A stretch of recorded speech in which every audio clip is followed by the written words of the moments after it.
નમસ્કાર પેન્શન ધારક મિત્રો, આપનું દિલથી સ્વાગત છે આપણી પોતાની ચેનલ પેન્શન ગુજરાત પર। તો મિત્રો, આજે આપણે વાત કરવા જઈ રહ્યા છીએ એક ખૂબ જ મહત્ત્વપૂર્ણ સમાચારની, જે દરેક પેન્શનર માટે ખૂબ જ મહત્ત્વપૂર્ણ છે।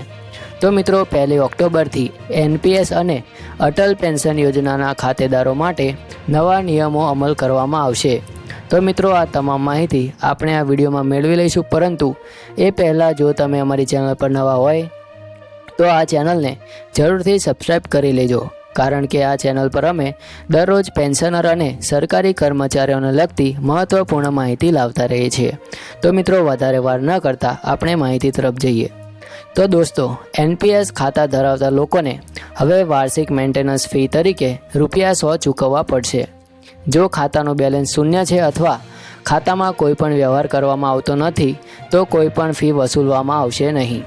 અને મિત્રો, પ્રાણ કાર્ડ ખોલાવવા માટે ₹18 અને ફિઝિકલ પ્રાણ કાર્ડ માટે ₹40 ચાર્જ લેવામાં આવશે, જ્યારે વાર્ષિક મેન્ટેનન્સ ફી તરીકે ₹100 લેવાના રહેશે।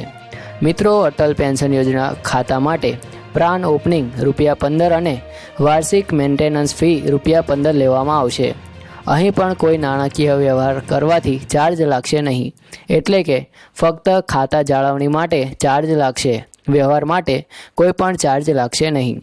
મિત્રો, ખાનગી ક્ષેત્રમાં એનપીએસ ખાતા માટે પણ આ ચાર્જ લાગશે, પરંતુ તમે એસેટ મેનેજમેન્ટ કંપની અથવા પોઈન્ટ ઓફ પ્રેઝન્સ સાથે ચાર્જ અંગે ચર્ચા કરી શકો છો અને જરૂરી મામલામાં માળખું ફેરફાર કરી શકો છો।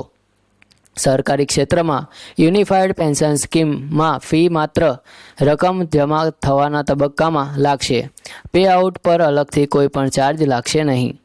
આ છે 1 ઓક્ટોબરથી લાગુ થનારા નવા નિયમો વિશેની સંપૂર્ણ અને સરળ માહિતી। દરેક પેન્શનર હવે પોતાની ફી અને ખાતા પર અસર સારી રીતે સમજી શકે છે।